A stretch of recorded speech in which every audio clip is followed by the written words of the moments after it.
Are you still at it? I told you that PS1 needs repair. If I get the angle just right, I can get it to read sometimes. I really want to play Halo today. Come on, dang it. I know I can get it. I'll make you a deal. If you can get it working, I'll let you play Halo on it all you want. Really?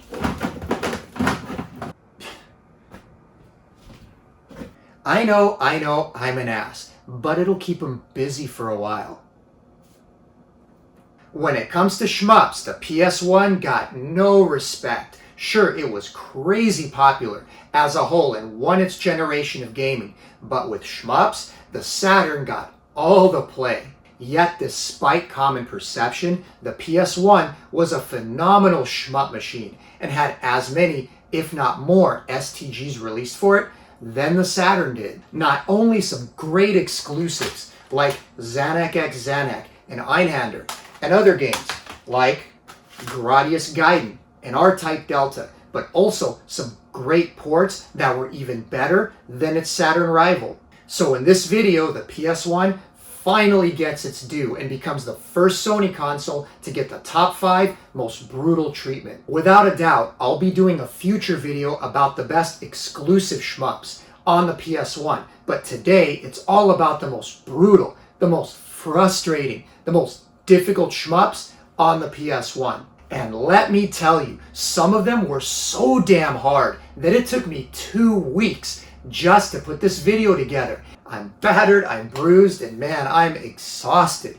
But I've lived to tell the tale. So my pain is your gain. And without further ado, let's get started with what may have been the most kick-in-the-nuts shmup on this list. And that's Raiden DX. Now, before this week, the only version that I've really played was on the PC Engine. And while not easy, I don't remember it being anywhere near as sadistic as the torture that Raiden DX put me through. So let's start off this train of pain with the evil Raiden DX.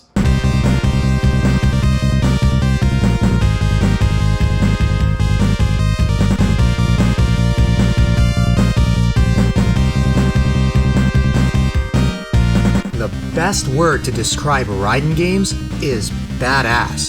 The purple homing laser of destruction is badass. The music is badass. The way enemies explode or break into shrapnel is badass. Even the bosses are badass. But what Raiden doesn't tell you is that to actually enjoy and experience anything past stage 3, you also have to be badass. And very few people are badass enough for Raiden. Whenever I come back to the old Raiden games, they quickly remind me why they're such a pain, and why, as cool as they are, I don't come back too often. The number one thing that drives me nuts in a shooter is slowdown. Well, Raiden doesn't have any of that. But the number 2 thing that drives me nuts in a shooter is a slow-ass ship and crazy fast bullets. And Raiden's got plenty. None of the early Raiden games are easy, and next to Raiden 2, DX is about as hard as they get. And technically, DX is Raiden 2, only it has an expert mode, which adds 3 more stages to the original, all set in space, and mixes up the stage layouts, adds new enemy types, and if you can imagine, is even harder somehow than it was before.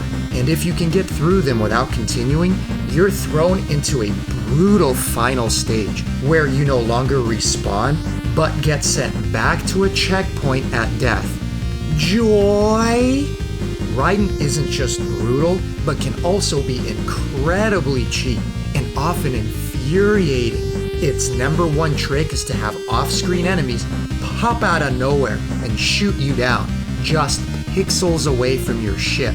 You'll be cruising along, kicking some ass, finally getting into a groove, and pop! You can almost see one of the programmers popping out after a sudden death and yelling, "Ha!" Pop goes the Weasel.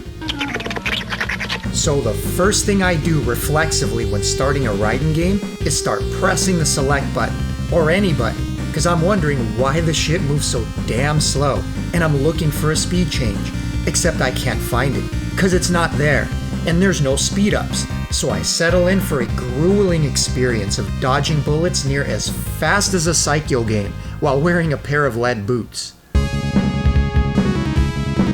Now that's not to say Raiden is a poorly designed game. Despite all my belly aching, it's pretty brilliant, but it goes against my sensibilities when picking up an old school shooter like this. You're hopelessly unable to outrun shots, and if you play it like a twitch shooter, Raiden will tear you to shreds. Not only do the bullets move fast, but they also suffer from twin cobra syndrome, where they don't fire at you, but often lead where you're going to be, making them extra difficult to avoid. But unlike Toaplan games like Twin Cobra and Tatsujin, where you have the mobility to outrun incoming bullet spreads or react and change direction, your speed is hopelessly outmatched here. Try to outmaneuver these bullets, and soon enough, one will have your name on it. You have to actually anticipate where they'll be and make sure you're somewhere else. Dodge within the pattern, don't try to get around it. And if an undodgeable barrage is incoming, you better be out of the way long before the bullets start flying. And if that wasn't enough, it has yet another, even more devious trick up its sleeve. Raiden loves to attack you directly from the sides by previously off-screen enemies. The vertical screen scrolls left to right as you move, and there are plenty of baddies, cocked, locked, and ready to rock a cheap shot in your direction, often when you're just pixels away.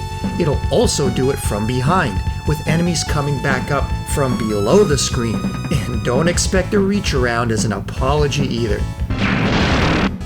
Pop goes the weasel. I can't tell you how many times I've been sniped by an undodgeable bullet from a small tank, ready to take a pot shot at me from off screen the moment it makes an appearance. Pop goes the weasel.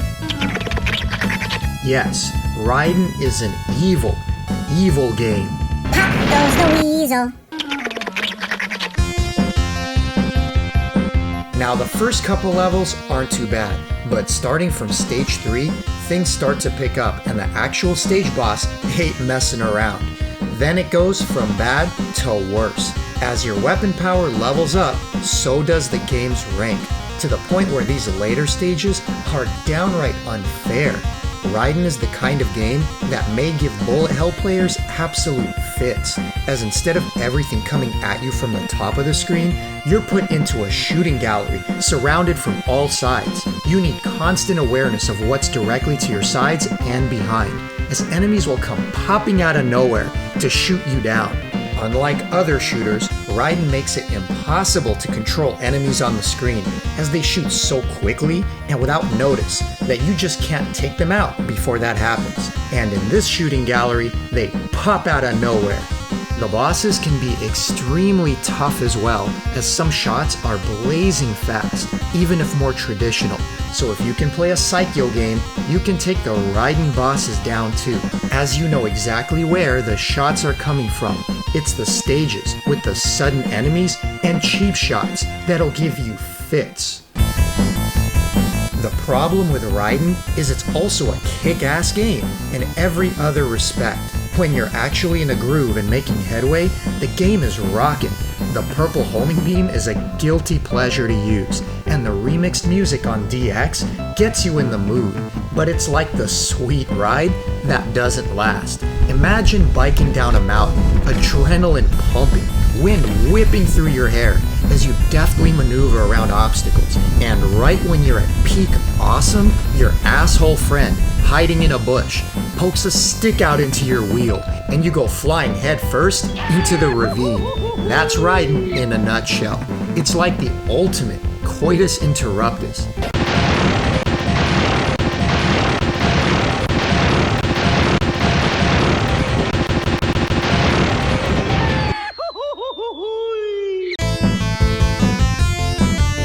I complained about Twin Cobra in my top 5 hardest Mega Drive shooters part 2, but Raiden DX is a whole nother level of villainy, and of all these 5 games, may just be the most brutal of the lot. I really want to love Raiden for its killer purple homing laser and rockin' gameplay, but it just upends you every time you get into a groove. It'll make you feel like a badass, then suddenly expose you as a chump. Especially the expert mode. I had to play each of the later stages over and over again before I could record a good run where I didn't get upended somewhere by a cheap shot for lying in wait until I'm on top of the world just to pop me from behind and send me careening to my doom. Raiden earns my entire vast. Pop goes the weasel. Bet you can't wait to play that one after watching those clips, eh? Well, now it's time to do a complete 180 and highlight one of my favorite shmups on the system. A game that's so much fun and so gorgeous to look at that no matter how hard it is, you just want to keep coming back and play it again. And that would be Metal Slug Submarine. Okay, I know that's not what it's actually called, but it could be. And in fact, I just learned this week that In the Hunt was actually sold bootleg in other countries as exactly that. Metal Slug Submarine, cover art and all. And for good reason, because just one look at this game, and it's obvious that it was made by the same team that eventually went on to form NASCA Corp and create that famous series. But first, they had to get the shmup out of their system, and In the Hunt turned out to be just as fun and replayable as anything else they've done. So check it out.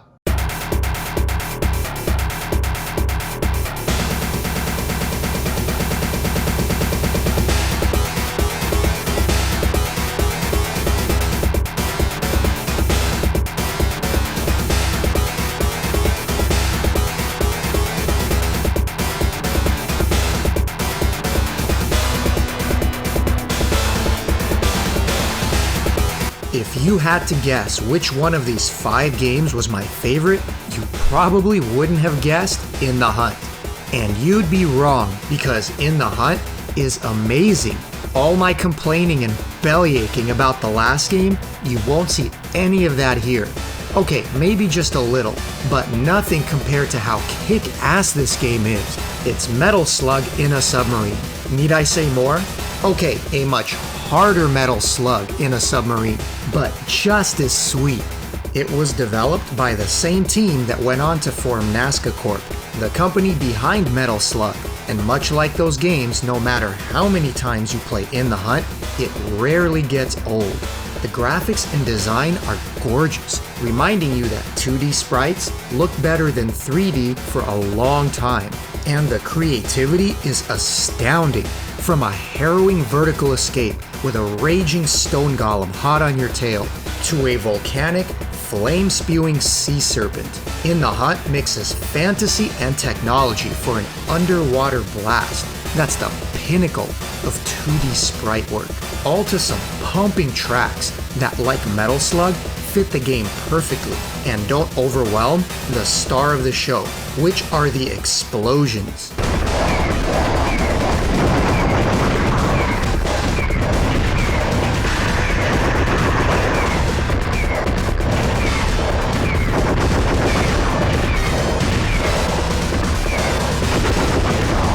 Everything around you is booming or bursting or collapsing in the grandest fashion.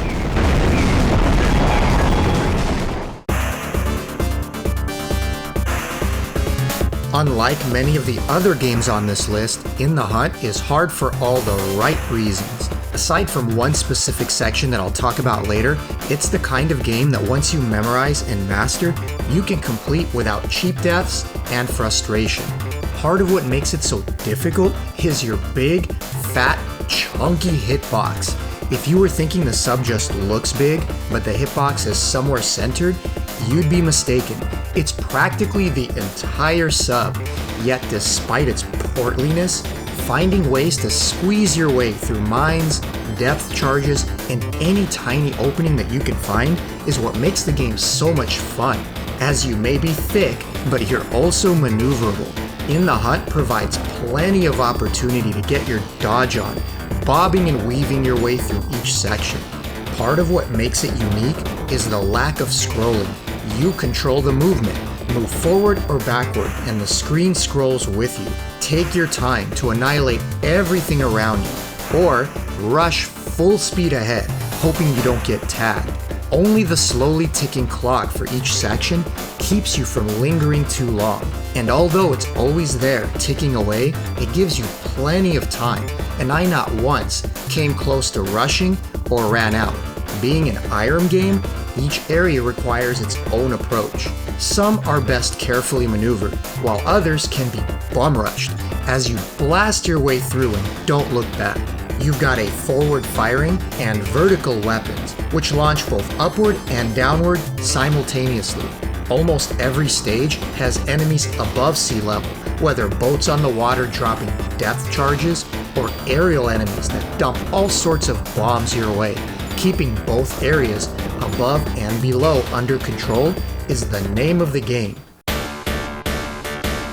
In the Hunt pretty much sells itself. Just looking at this gameplay makes you want to pick it up and start blasting your way through it. The controls are pinpoint, and your sub turns on a dime, and almost none of the incoming fire is so fast that it ever feels unfair. The challenge is in maneuvering your way through all the madness and learning how to best approach the more puzzle-like sections, just like the original R-Type. In fact, In the Hunt is my second favorite IREM shooter right next to the original R-Type.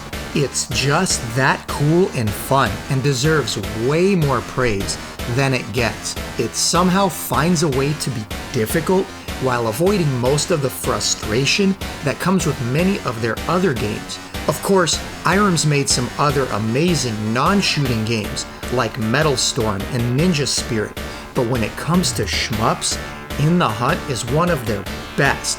No matter how hard it gets, it never ceases to be a romping good time. I just absolutely love In the Hunt. Of course, IREM just couldn't leave well enough alone and had to include just one maddening aspect that's so difficult to maneuver through, I've still yet to figure out the best way through it. Those goddamn giant missiles. Sometimes I get lucky, and many times I don't. But if there's one place where I always lose a life, it's those ridiculously impossible missile puzzles. IREM takes your greatest weakness, the massive hitbox, and forces you to try and squeeze through impossibly tiny openings between them. There's literally a single pixel width of tolerance between you placing yourself between them unharmed or getting nailed and collapsing. Right before the final boss on the last stage, this gauntlet of missiles gets me almost every freaking time. There's a pattern here, and you can manipulate them to move up faster by shooting them in the right spots, creating some tiny openings. But man, is it a hit or miss affair. I've watched replays, even saved a state here plenty of times, just to practice it over and over, and I just can't figure it out consistently.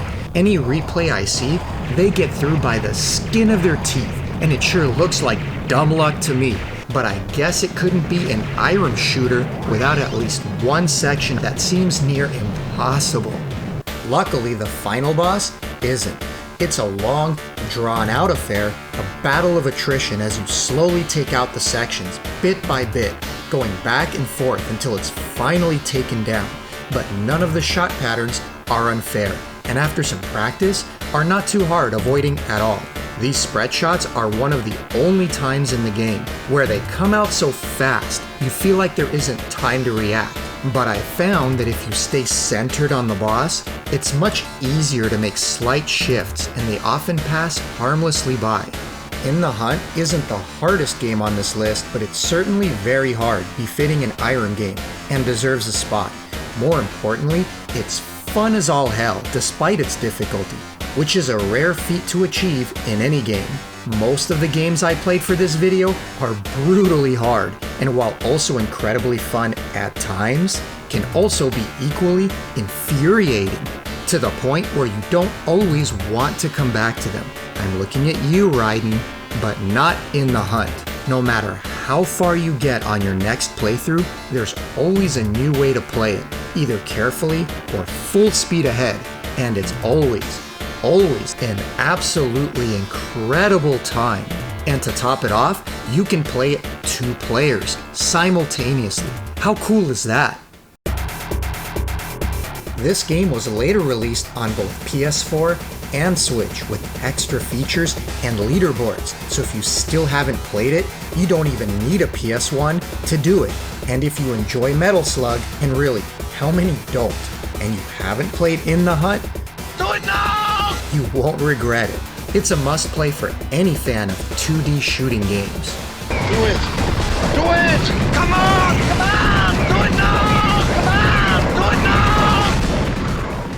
Since we're already on an aquatic vibe, let's take that theme into 3 dimensions with the most famous aquatic-themed shmup series of them all. I know many of you have been waiting for this one, especially since later this month, the collection Darius Revelations releases, and included in that package is an HD remake of one of the best in the series, G Darius. I'm already hard at work on a big Darius special episode for Revelations and Darius Extra, a Mega Drive release coming that same day, so stay tuned for that episode. But in the meantime, let's take a look at the PS1 original and its most difficult lower route. It's time for some Darius.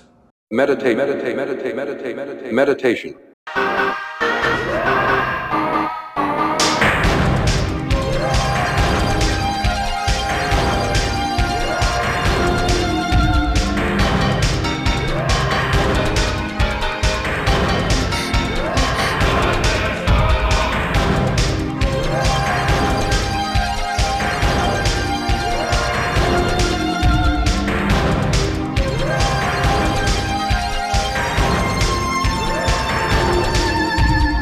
Darius is a series that's been kicking my ass since I was a kid on the PC Engine, and to be honest, I wasn't always in love with it. Seeing that awesome 3-screen wide cabinet in the arcade for the first time captured my imagination, and playing it for the first time captured my ass. But the arcade cabinet was a rare sight, and it was the home ports that taught me to fear the tuna. But the cool thing about Darius is how well it evolved. With every successive release, from Darius 2 to the masterful Gaiden to the eventual G Darius here, it transformed into one of the most creative and varied series to date. The thing about Darius games is they're as hard as you want them to be, as you can choose your path, from the easiest top route to somewhere in between to the most brutal lower gauntlet. But no Darius game is truly complete until you've mastered all its stages. And this is the most brutal Shmups edition after all, so we're taking the hardest lower path, in G Darius called the Omicron route. And I have to admit, out of all the Darius games, this has got to be one of the most punishing, difficult routes of the entire series. I think TAITO got sick of me pronouncing the name wrong ever since I was a kid, and finally decided to lay the pipe and bring me to heel trying to beat it. So I'm sorry, okay? I'll stop calling it Darius, or Darius, like I used to back in the day. I'll say it the right way if you just take it easy this time, will ya? Darius. No, Darius. There, happy now? It sounds like some kind of a worm infection you get from eating a bad piece of octopus on your last trip to the sushi bar. But I'll force myself. Darius. So Darius is my second favorite game in the series, and part of that is the unique capture ball mechanic, as it adds a ton of variety to the gameplay. It's similar to the Gaidari's capture mechanic on the Mega Drive, but instead of stealing the enemy's weapon and slowly powering it up, here you steal the whole enemy. Sometimes they just fly alongside you, firing away and shielding you from some enemy shots. Others create a defensive barrier that becomes absolutely crucial on the most brutal path. Not only do captured enemies give you extra firepower and defense, but they also become the only way to plow through the last few stages of this beastly route. A captured enemy can become either a bomb, which you can release at any time, or more importantly, an alpha beam of death and destruction that obliterates almost anything in your path. Hold the capture button and it charges up into a blast that you can unleash on the unsuspecting hordes of salmon and albacore blocking your way. It's also the best way to dispatch the massive bosses, and starting with just the second boss on the Omicron route, Queen Fossil. You better be ready to use it. These bastards are levels in of themselves and take a pounding better than a porn star on the set of Boogie Nights. Once you've spent enough time dodging their myriad of attacks and destroying enough parts of their body, they'll unleash a powerful beta beam of their own. And if you have your alpha beam primed and ready, you can counter them with your own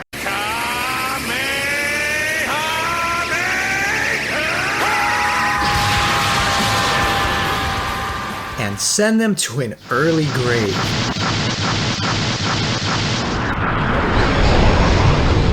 Cause if you don't, you'll just keep pounding and pounding and pounding away until either they finally give up and die, or the wife starts to call in for a foot massage and you gotta hang it up for the night. Don't fight the bosses that way.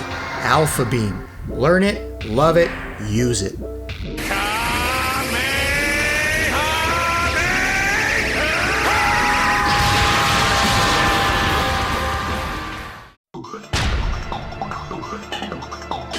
And if you're playing the Omicron route, use it you will. After not having played this game for many, many years, the only way I was even able to get through it this time was with tons of save state practice, as the final 3 stages of this route will absolutely rip you a new one if you can't keep a good enemy captured and keep the screen clear. Darius quickly becomes bullet hell with more than one could possibly dodge if you aren't in control of the screen. This may be a good time to bring up the one rule of G Darius. Don't ever run out of capture balls.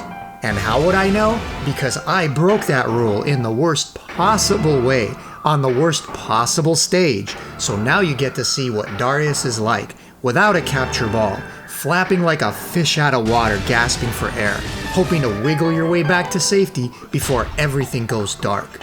On this particular run, I somehow managed to pull a mackerel out of my ass and worm my way through with a lucky shield to absorb some shots, make it to a purple ball, use it immediately to capture an enemy, and then waste the alpha beam in a desperate attempt to stay alive. Then somehow worm my way through this ridiculous onslaught and right at the last moment, make it to one last capture ball and put myself back in action. Let that be a lesson. Don't be a me. Don't run out of capture balls, or just die. Lose some of your power-ups and regain your balls again. The purple balls, I mean. You'll have to ask your wife or girlfriend to hand back the other ones that she took from you. But let's not split hairs here. The Omicron route of G Darius is some of the hardest gameplay you'll get on the PS1. Without proper routing and strategic enemy captures throughout each of the final 3 stages, you'll be overwhelmed with a level of bullet hell not often seen in a game of this type, and the awesome, massive bosses that go on forever will annihilate you with all sorts of untelegraphed moves if you're not prepared. They're a careful balance of pattern memorization and having your alpha beam at the ready until it's time to can that giant tuna. Now there's a whole lot more to G Darius than I can cover here in just a few minutes. This video is mainly about what makes each game so brutal, but there are also much more reasonable, easier routes in the game, and all sorts of variations totaling over a dozen levels.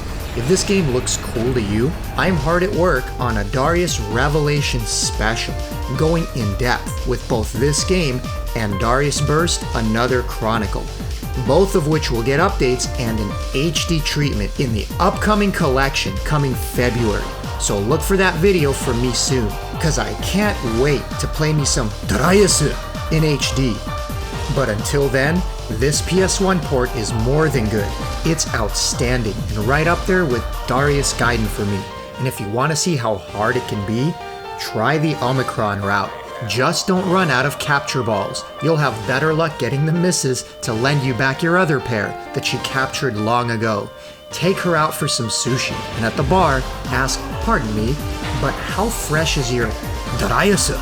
It'll be good for a laugh. And maybe your balls won't be purple later when she hands them back. Either that, or you'll get a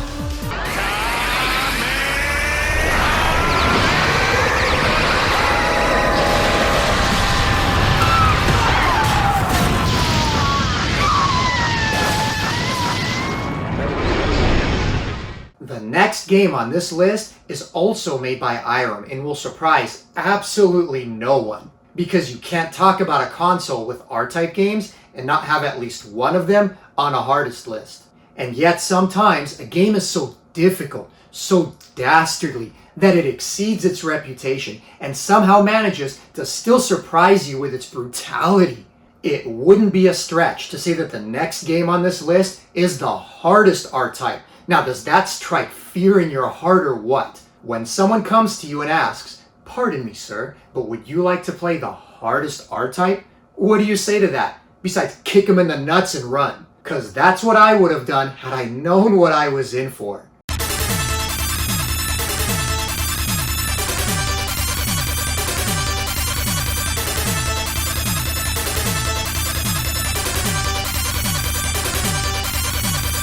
You know, R-Type is kind of easy. I could use something a bit harder. Said almost nobody ever. Except for IREM apparently, as that's what they did with Part 2. It takes everything from the original and makes it a hardcore, experts-only version. Heck, even the music is more raw and painful. I used to wonder if the original R-Type was the hardest in the series. It sure felt harder than other console ports, like the excellent R-Type 3. It was certainly harder than the later ports like Delta and Final, and it always kicked my ass after not playing it for a while and forgetting the more difficult stages. Well, now I wonder no more, because the arcade version of R-Type 2 swooped in and proved once again that IREM was the undisputed king of shmup brutality. Between the R-Type and Image Fight series, I can't think of another developer that made more consistently vicious games. Now I only wonder how many people have actually beaten R-Type 2.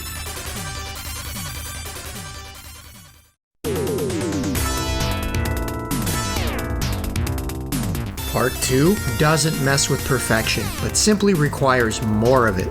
Tankier enemies, bigger ships, and harder bosses. And along with it, the same cool stage designs and nasty enemies that you've come to expect. I can't say that I love the aesthetic more than the original, as everything in Part 2 is more mechanical and has less organic elements, which I always thought was pretty cool. The music, while also good, especially the second stage, isn't quite as classic as the first, even if it is more raw and in your face. Then again, it could just be my nostalgia talking. Very little has changed in terms of mechanics. The weapon power-ups are just about the same, aside from a more powerful charge beam that has a wider shot, but I didn't personally find it too useful. There are also a couple new weapons, a shotgun laser that fires a large exploding shell, and a homing laser that adjusts to enemy position. R-Type 2 also has some really cool set pieces, like Stage 3, which originally featured the famous screen-sized mothership, but now features an armada of motherships as you fly past several of them and they attempt to blow you out of the sky. Or the heart-pounding Stage 4 boss, where you chase it through a maze while avoiding obstacles, trying to get in a quick shot when there's an opening. This game has moments that'll put you through your paces and get your blood pumping, challenging even the most skilled R-Type veterans.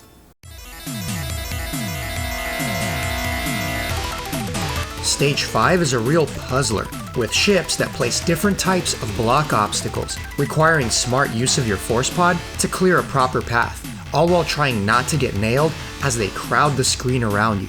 And the stage boss is the most puzzle-oriented I've seen yet, with the main obstacle being revolving brackets that rotate when hit, instead of firing away, which will result in a very quick death. You have to sneak your way through the maze and release your pod to do the dirty work, while trying not to inadvertently shoot the brackets, or risk causing them to spin and kill you instantly.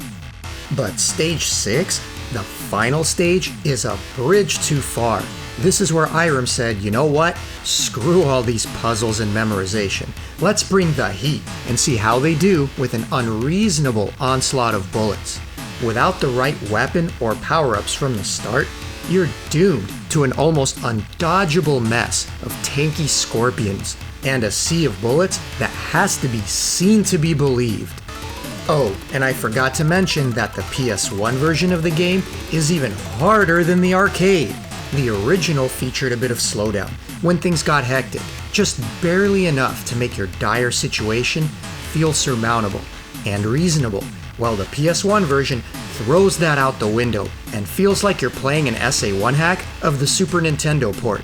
It's balls to the wall, and it makes both the Stage 4 boss, where you have to maneuver through obstacles, and this entire Stage 6 an absolutely gruesome beast.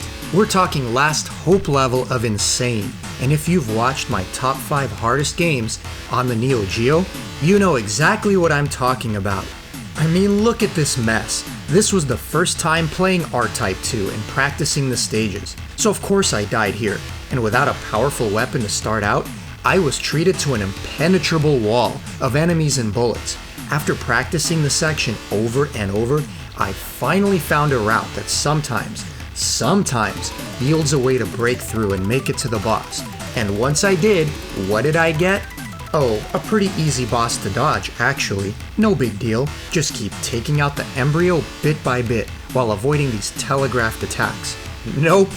I'm not sure what triggers it, but if you take too long to kill it, it shoots out an undodgeable, unkillable, insta-death mini-missile. Check this out in slow motion first, as it launches and heat-seeks directly into me. Now watch it again at full speed. Undodgeable. IREM just gives you the big middle finger and tells you to do it again. So I checked out a long play, and apparently you're supposed to sneak inside the opening before that happens, and kill the embryo quickly, before it can launch its cheating bastard embryo missile of death. So did I go back again and try to navigate that maddening final stage to do it the right way and finish it off for good? Hell no. I've had enough for one day, thanks. Maybe when I play it again, I'll show up with the right weapon, making the stage more manageable. Until then, I'll watch the ending on a YouTube long play. Probably all your friends showing up late to the party again to take credit after all the dirty work is already done. Actually no, that would be too kind. R-Type 2 isn't kind, it's evil. And so is the ending. Man, that's actually pretty messed up. Don't kid yourself. R-Type 2 is waiting for a piece of that sweet R9 ass. While there are other really hard games on the PS1, like Dodonpachi for example, I already covered it in my top 5 hardest Saturn video, so I didn't want to just repeat it here. I wanted to focus on a more unusual entry, and not so much unusual, but how it became even harder on the US release. One of my favorite games on the Saturn is Layer Section, also known as Ray Force, and there were 3 games in the series, the next 2 being Raystorm and Ray Crisis. And it's the second game, Raystorm, brought over by Working Designs, that's the most notorious. It's more difficult than the Japanese original, and if you ever wondered why, this next segment will tell you how it came to be, and why it's one of the most difficult games on the PS1 to clear on a single credit. And since I'm not exactly sure how to start this next segment, we'll just...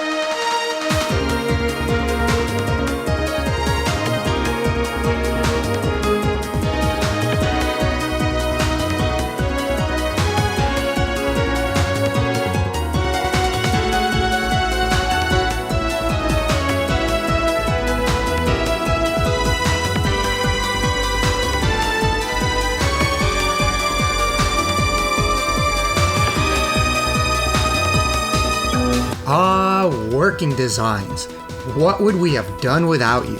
Porting imports over to the US that we may not otherwise have had, and adding your special touches, like making them even more brutal than the original. Exile anyone? And Raystorm is another good example.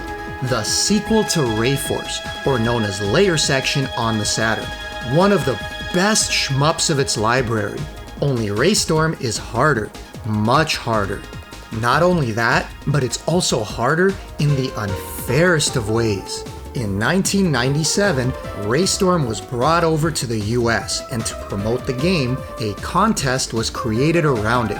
The player with the top score after clearing the game on 1 credit, normal mode, would win a $10,000 grand prize. courtesy of Working Designs. Since there was no such thing as online leaderboards, you had to record it on VHS and send it in as your entry. The good old days of recording games onto tape and rewatching the gameplay and cutscenes. You know you did it. But I digress. Working Designs had big plans for the US launch and the contest, so of course they couldn't make it easy. To ensure gamers sweat to earn the prize, they increased the base normal difficulty 2 levels. If you're playing the US Raystorm on normal, you're actually playing it on very hard. Take that, you wankers. Raystorm isn't insurmountable, as it's pretty generous with the continues, and the US version gives you 5 lives to start, so you could credit feed through it once you get competent with it. But if you plan on getting the 1cc, like the original winner of the contest, you better be ready for a grueling grind, as what Working Designs giveth, they also taketh away.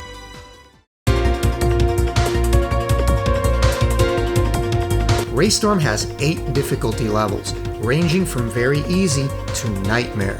In the original, normal is level 3. In the US version, it's level 5, the equivalent of very hard on the original. This harder level ups the bullet count, the bullet speed, and the boss hit points, making the later stages of the game extremely difficult to avoid death. So level 5 starts out like a maxed out rank of the true normal, and scales from there. No big deal, you say. I've 1cc'd plenty of games. I'll eventually memorize the stages and patterns, and it'll be no sweat.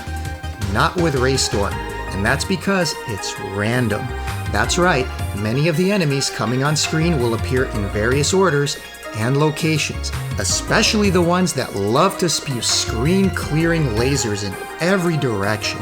And as you progress and the rank increases, that often becomes an undodgeable mess. Some enemies have multiple shot patterns, and you have to be ready for any of them. The bosses are another matter, with several different types of attacks each. And just like a rancid box of those nasty jelly-filled chocolates, you never know what you're gonna get. Some of these patterns are downright unfair, as if you aren't in the right place in advance to be out of harm's way, you'll get caught in an undodgeable attack and lose a life. So getting a 1cc in Raystorm isn't just a matter of skill, but also a matter of lady luck on your side. To make matters worse, the 3D nature of the game makes it even more difficult to dodge certain attacks. Your ship often moves with inertia of what's happening on screen, so moving in the opposite direction can sometimes feel like you're trying to dodge bullets while being pulled in by a tide in the opposite direction. But don't take my word for it. Chinopolis, a friend of mine, recently went through the hell of getting a 1cc in Raystorm and has lived to tell the brutal, sordid tale as he experienced death after unfair death to the point of insanity. Look at some of these ridiculous deaths and tell me that they could have been avoided somehow.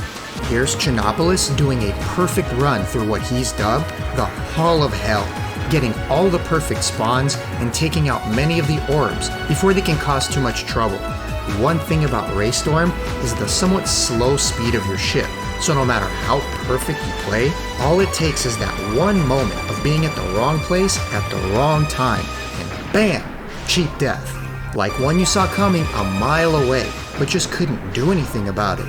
Or how about this one, where a random hidden bullet, obscured by an explosion, straight snipes him for a loss.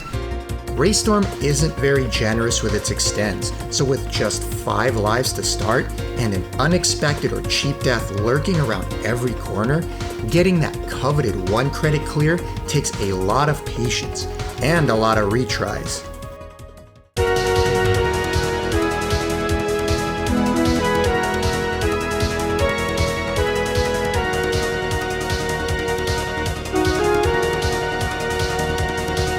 But if you simply want to play and enjoy what the game has to offer and use up some credits along the way, Raystorm is an impressive game. While the 3D graphics may not have aged as well as the gorgeous 2D sprites of the original layer section, it was impressive at the time and full of set piece after set piece. My favorite stages are the ones set in space, where you blast by giant cruisers, unleashing barrages of lasers, constantly shifting perspectives, and swooping around from different angles. It's got that Star Wars space battle grandeur. The music is also cool, with some very atmospheric tunes for the space sections that impart the feel of a galactic war. The bosses are also memorable, with this boss looking straight out of a Mas Piata anime, or Robotech Season 3 if you're familiar with the US version. So while Ray Force is still a personal favorite of mine, Raystorm isn't too far behind, and if you play the updated Xbox 360 port, you can get it in a cleaner and higher resolution.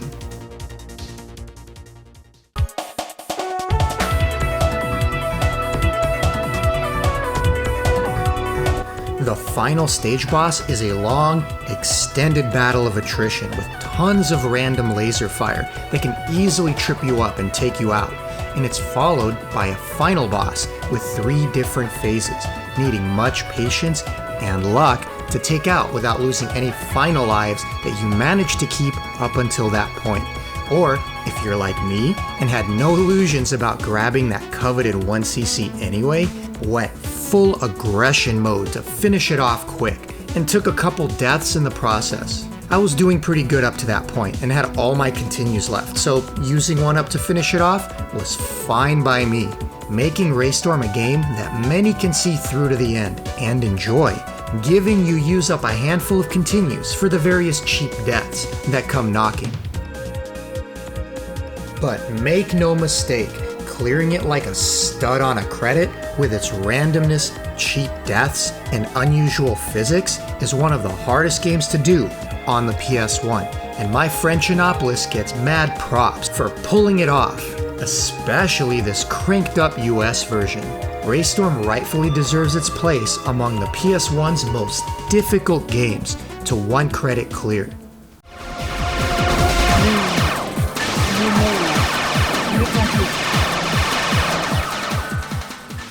Well, that was exhausting, at least for me. But now, it's time to move on for the next video, the big Darius Spectacular. So look for that one coming up real soon. And in the meantime, if you enjoyed this video, I've got a whole bunch of other top 5 most brutal shmups that I've done on the Xbox 360, the Super Nintendo, the Mega Drive, the Saturn, the PC Engine, and you can check them all out right here. So how's it going there, Timmy? I just can't get it to work for more than a few minutes. You know, you could just use my PS2 to play. Oh, thanks for telling me now. So, can I play Halo then? Halo's on Xbox. You can't play it on the PlayStation, dumbass. Why, you